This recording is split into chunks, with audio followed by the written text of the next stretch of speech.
Hey guys, Ray from Love Your RV and Boat. So I'm back at my maintenance where I pulled the underbelly off the Cougar fifth wheel here.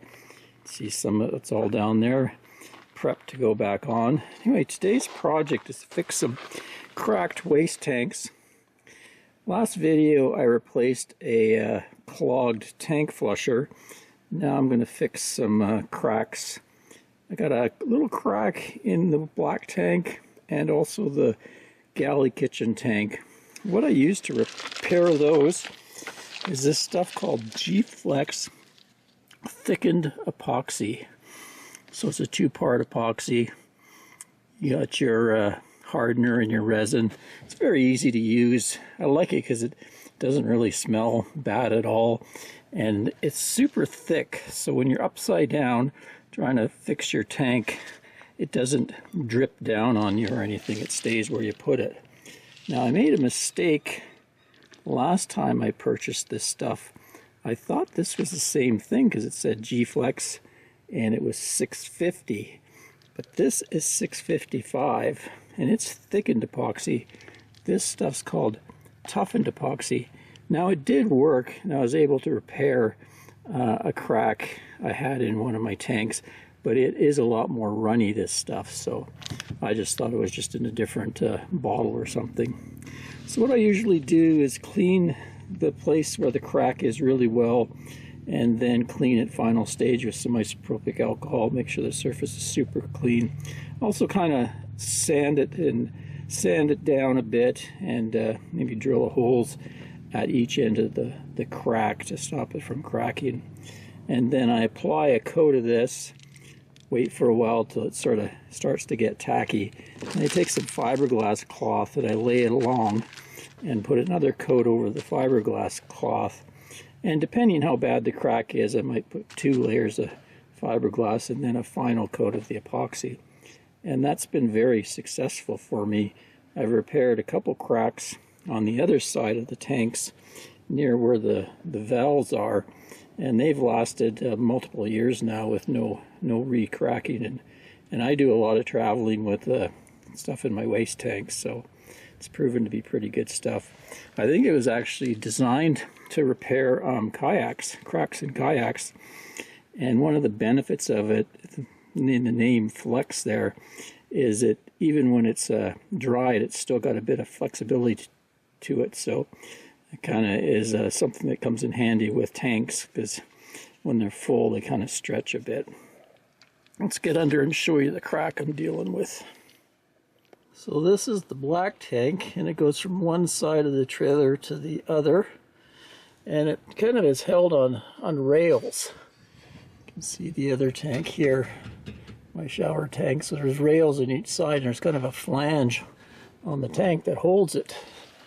But what I've run into is it seems prone to crack right up in this corner. This one's not bad at all. I didn't even really know. I never had really any drips below, other than when I pulled the underbelly off, I could see some kind of drips coming down here. So I kind of cleaned that up. Let's see if you can kind of see that right in there. There's a crack. If I flex the tank, you can see it kind of, I don't know if you can see that, but it's opening and closing ever so slightly there. So I'm going to just kind of sand that and kind of maybe drill a hole, a little, not right through the tank, but just a little bit of a hole on each end. And then I'll be able to put that epoxy around it. Like I say, let it get tacky, and then put some fiberglass cloth on it too. So next I've roughed up that surface a bit. Able to use a Dremel tool for that. A little bit of a sanding stone on it. Kind of get down to nice clean ABS there. Another thing I thought I'd mention, you can see the tank tops there. This isn't like a one-hole molded tank. It looks like it's a mold and then there's a layer on top. I guess it's maybe been glued on. So I guess it is possible maybe for that to break a seal there and leak out of that too, but I haven't seen that yet.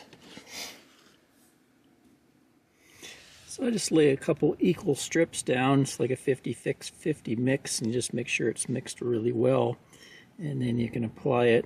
I just happen to have this little tool I got from a dash cam install. It looks like it's going to work pretty well for applying it. Okay, all mixed up. I have lots of working time with it. It doesn't go off super fast or anything. I think the cure time is around like 7 hours or something at room temperature. So you have lots of time to work with it.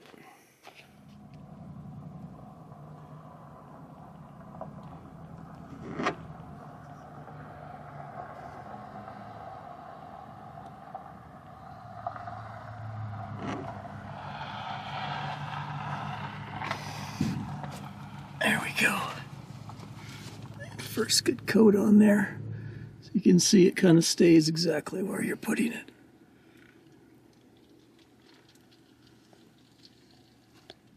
Okay, so now we're at the kitchen galley tank. This is sort of between the axles here and putting some water in it. Anyway, I'll just show you right up there is where the problem is. And it's sort of the same thing, sort of the same type of corner. It's been leaking out that corner. So I'm going to do the same thing, clean it up and patch that corner.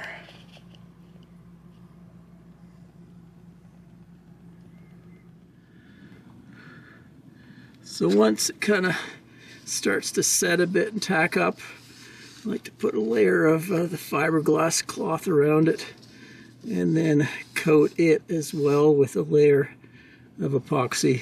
It's handy to use a disposable glove for that. Okay, there we go. Gave it a good coating, kind of saturated the fiberglass. Now I'll let that completely set till tomorrow and come and put one final coat on it. Anyway, maybe I'll show you some repairs I did summer 2019. Show you how they've stood up. So this is the shower tank, and that corner had a pretty good crack, and it's been fine since. Right here is another patch. This one I did last year while I was messing around with these valves. I ended up putting a crack in there. Had to patch it, and that one I used that the toughened epoxy. So I was having some drip issues there, but finally got it. And then over in the black here, it's a little hard to see, but it's way up in there. There was a crack also in one of those corners that I got quite a bit of that epoxy up in there and solved the problem.